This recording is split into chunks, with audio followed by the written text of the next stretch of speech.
So the Five of Cups is a sadness. It's a loneliness. This talks about an ending of some sort. Oh, sorry. I'm putting my legs Indian style and I knocked the table. This really comes down to some sort of right now not being with somebody either you love, or feeling a sadness or grief because you've, disconnected from somebody and now you're looking forward to meeting somebody else and maybe unsure how to go about it. But the biggest thing with the Five of Cups is that even within the sadness or the loneliness or the kind of, it can either be regret, it can be, for a lot of people, it's more just, where am I going? It's really strange because the Sphere card is turning out to kind of lead the way, especially with your sign being, or your card being the moon. There's something in the moon right there. There's something very strong going on here, Pisces, where you guys are like about to have an epiphany. After this moment, there's like a breakthrough coming for you guys. The next card you have is how you're feeling throughout the month. Yeah, I mean, strength. This is how you're feeling coming into the month. Strength is Leo's card, so you could be dealing with Leo or have Leo placements in your chart. But the biggest thing about strength is it's self-belief. It is strength. It's about patience, and it's about knowing that something will come, even though a lot of you are going, but what the frick? I've been, trying online dating, or I've been trying to not think about my ex, and it keeps coming up. It kind of stuck almost, or feeling trapped in different energies. And then the Strength card is talking about, but this too shall pass, or the best is yet to come. The path will be, you will see the path. The path will be enlightened in which direction you're going. Just have faith and just believe in yourself and just stay strong, because for a lot of you, maybe the holidays brings up some memories, or, just in general, you're feeling a little bit kind of lull in a lot of different aspects, but especially in the feeling of wanting some sort of companionship or wanting that love, like a lot of us are, or a lot of us do. The next card you have is your distant past, or the past 5-10 years, could be throughout your childhood. This feels like this is more the past year or so, because this is a rest, recuperation, exhaustion, relaxation. The Four of Swords talks about regaining mental health, clarity, and could be physical health. The Four of Swords is, releasing any energy, just kind of letting yourself feel, then letting go, and then taking time out. I always consider the Four of Swords a time out card, where you're saying, okay, I'm not going to date anybody. I miss my ex. I'm not going to communicate with them though, because right now I'm taking time for myself. So Pisces, for a lot of you, the reason you're feeling this kind of sadness or loneliness is because you made the decision. And again, like I said, I feel like this is more like the past year or so. You've made this decision to kind of, not do anything, to stay single, to do your own thing, to just recover from anything that you dealt with a past person, and not quite wanting to move forward yet at that point in the past year or so, because you needed to be almost reborn into, what is it I want? What do I want in a partner? What am I looking for? What went wrong in the last relationship? And I don't want to rush into anything new, this time. So when it's meant to be, or it's supposed to happen, I'll know. And the next card you have is your immediate past, or the past few weeks, past month or two, and you have the Wheel of Fortune. So either something coming back around, there's a divine timing here. The Wheel of Fortune talks about divine timing. It talks about karmic connection. It talks about unplanned changes. The wheel takes a spin and directs you whether you like it or not, or bring somebody back into your life, or bring somebody new into your life. The wheel definitely says, you don't really have control over this, Pisces. In fact, you don't. The wheel does its own thing.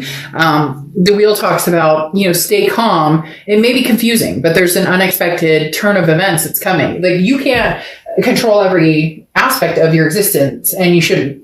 Try. So this says learn what you can from new opportunities, even if they're not what you're hoping for.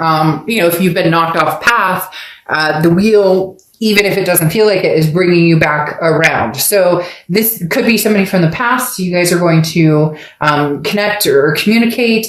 This could be a new opportunity coming towards you. Both could be on the table here. The next card you have is your distant future. So over the next few months, and you have the Six of Pentacles. So feels as though it may be a past returning to a certain extent, because the Six of Pentacles is a generous energy, but it's also a charitable energy. So for some of you, it's a, okay, I miss you too. Or, maybe you haven't talked to this person. Maybe you've ghosted them, vice versa. Cross watchers can be reversed, but keep in mind, this is for the sign I'm reading for. So be nice in the comments to the sign I'm reading for. But the Six of Pentacles talks about, somebody giving somebody a chance, or somebody giving a situation a chance that maybe they're feeling like they have to a little bit. Again, like it's a charitable.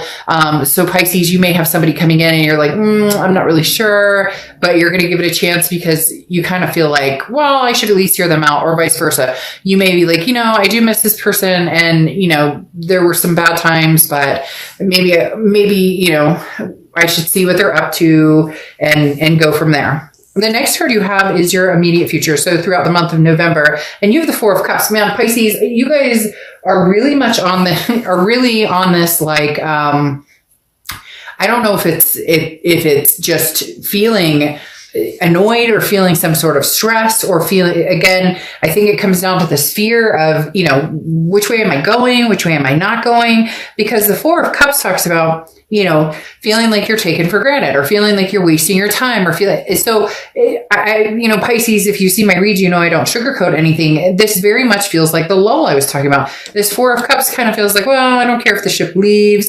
I don't care if the ship comes back. I'm not really interested in something new. I'm not really interested in the past. I'm not really sure what it is I want, which can be hard. But the Four of Cups is talking about, again, a feeling taken for granted, or feeling like wasting your time. So there may be somebody coming towards you, and you're worried. Your biggest fear is, the ship has sailed.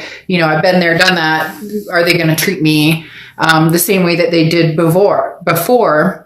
Or feeling as though like nothing's going to change. So why should I, maybe the wheel brings this person back and you're immediately like, well, nothing's going to change anyways. The next card you have is anything tangible throughout the month. Then this is very important because you have the Hierophant card, which is Taurus card. So you could be dealing with the Taurus, but the biggest thing here is self-improvement. So in all of this, with the Four of Swords that I talked about being from what I think is probably the past year or so, you've self-improved. But the one thing that you really should focus on too is the mental thoughts or the mental energy, because the Hierophant talks about, again, work on self, self lessons and coping with different things. But at the same time, this is kind of like leaving it up for the universe, like letting the universe take the wheel, and instead of just assuming that, oh, the universe brought this person back and there's no way, or, I would love to reach out to this person, but there's no way that they talk to me. Instead of assuming that, start paying attention to the signs and start paying attention to your gut, because some of you are having a really hard time right now, Pisces. Some of you are in this like, oh, it's almost like just it feels very deep, and not necessarily bad, like deep or depressing, but more just let go and let God, or let go and let universe, whatever it is you believe in, because the Hierophant is saying, look, you will see signs, things will come your way. You'll know which direction to move. And you really just need to let go. You don't have control over this, Pisces. And if this person does come back, which, like I said, I feel like they will, or you'll return to them, there's different ways of looking at this. And I feel like you're looking at it one way automatically instead of looking at it in different ways. And you may be like, well, fuck, Dark Dove, like they screwed me over, or we had a horrible time, or things were terrible. Well, if you think that and that's mentally where you're going, then no, I wouldn't even, give them the time of day. But and I know it's not that easy. The next card you have is how you're feeling throughout the month, and you have the Two of Swords, which is exactly this. This is a decision that needs to be made. It's a stalemate. Either this person needs to be cut off completely, the connection needs to be purged. And I know it's easier said than done. A lot of people ask me, how do you purge? Well, people do it all different ways, but it's about disconnecting thoughts. It's about, every time you think of that person, say a different word, say dog.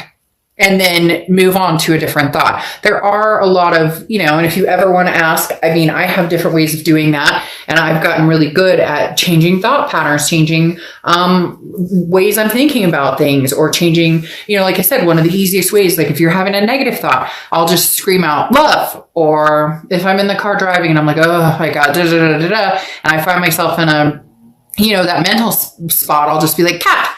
And then I totally change it to, oh, okay, maybe I should make something creative for dinner. Again, cheesy, but it works for me. My point is the Two of Swords is a decision that needs to be made. And this isn't just a lighthearted decision. That's why you're having such a lull here. That's why there's kind of a rumble, because the Two of Swords is this connection that isn't going anywhere unless you choose for it to finally go. Like maybe you've got to get closure. Maybe you can't get closure with this person, but you can get closure ultimately with yourself. In other words, it's stagnant. It's the decision, it's a stalemate. The decision must be made. So even if you're like, well, I haven't talked to them in a year or haven't, dealt with them or whatnot, you still haven't made the conscious decision that this is no longer for you. And if you do want this, or, you find yourself in the same spot where you can't stop thinking about them or whatnot, then you may need to do a fishing expedition and be like, hey, will this person even, have a conversation with me?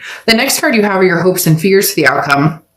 And you have the Ace of Swords. Well, your hope is that you can see things clearly, that you can see what's, which direction, which path, is the road to travel for you, which path is going to be the best for you to take. Like I said, whoa, that's interesting.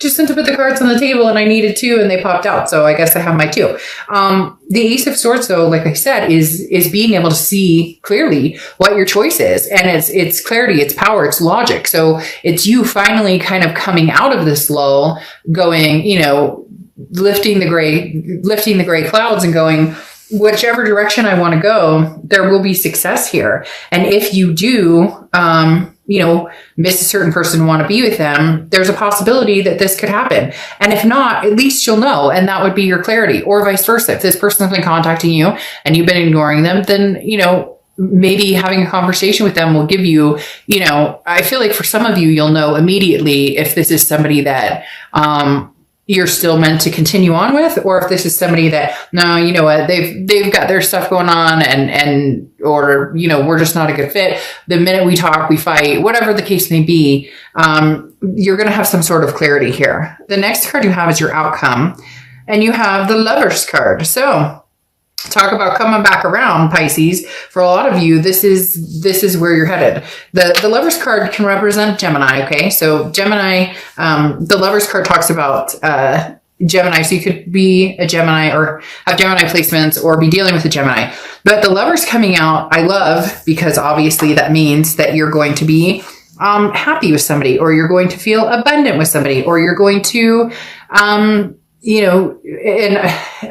as much as people are going to be like, oh God, I don't want to deal with the past. For a lot of you, this is a past energy. There's nothing here saying, oh, there's an Ace of Cups moment and some new energy's coming in, or an Ace of Wands. You have an Ace of Swords, which is clarity, but you don't have anything else here right now in particular saying, oh, this is, you missing somebody. And now you have the Lovers. This is, should I or shouldn't I give them time and attention? Then you have the Lovers. Fear, should I stay or should I go? And then you have the Lovers. So things are pointing in that direction. However, the Seven of Cups, though, talks about a few key issues here.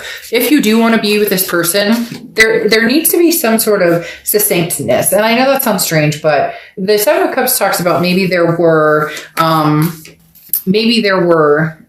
times when, you had indiscretions, or they had indiscretions, or not even that, like, 1 foot in, 1 foot out the door for either one of you, because the Seven of Cups is temptations, it's options, it's choices. So if you truly want this person, don't make them an option, or don't allow them to make you an option. This needs to be, if this is going to really work, it needs to be something where you guys, the value of each other is so much stronger than, the grass is greener, or looking beyond. There has to be trust factors here.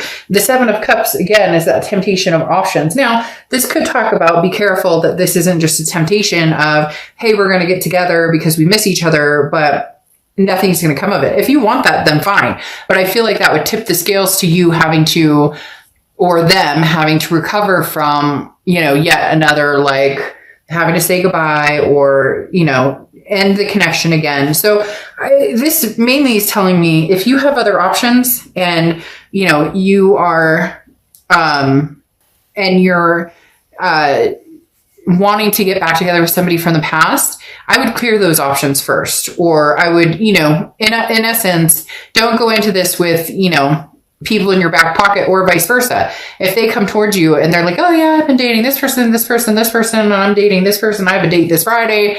Like, no, okay, this needs to be a coming together that's going to make both of you feel very secure in the relationship. Now, you have the Magician here, which talks about manifestation. Basically saying, whatever you want, you can have. If you want somebody from the past, if you miss the past, if you're hoping that they come back in, if you are hoping that you guys can make this work, you can, but it takes certain communication. Exactly what I was talking about with the 7 of Cups. The Magician is saying you can have this back. It's just about being realistic and knowing that it takes work. Now you have the 9 of Pentacles, which talks about values. What do you value? What does this situation bring to the table for you? If this person is of value to you as far as, you love them dearly and there was just a lot of fighting or it wasn't working out, maybe divine timing with this Wheel of Fortune is at play saying that this can happen, because the 9 of Pentacles is abundance. Maybe, this is you feeling caged and this person comes in and now you're feeling freed. It's interesting because you have the 9 of Pentacles twice. And again, like I said, the 9 of Pentacles is what do you value? What do you bring to the table and what does this person bring to the table? And is it truly something that you both feel that you can live with, that you both feel like over all the bullshit, you want to get back together and you can see yourself finding that value? Because the 9 of Pentacles is lightening your load. If you are, enjoying how you're living now, continue to do so. But if you're feeling constricted, if you're feeling as though, you're missing out on something or someone that you've loved, or, maybe you've been, again, ignoring this person completely and you've decided it will never happen. We will never get back together. But in your heart of hearts, you miss them and you want to get back together. The 9 of Pentacles says, don't constrict yourself. Be very careful not to put yourself in a situation where, you're restricting it because of the what ifs or the past or whatnot. Maybe this is, the universe's way of saying, okay, divine timing is bringing you guys back together somehow. And this is the time that we can actually see the value in each other and what we had. Very interesting, because your oracle card here is rescue, and it's help is on the way. You may not have consciously called for it, but the universe is sending you some assistance. So if you've been hoping for, a boost, or you've been hoping for a rescue, it's coming. So it's very, very interesting. I feel as though this is kind of saying, this person and you and this person reconnecting, even if it's just to talk, even if it's just to, know that you both still care, maybe a boost that you need. Even if it does end up in a, closure moment, for a lot of you, this is going to turn back into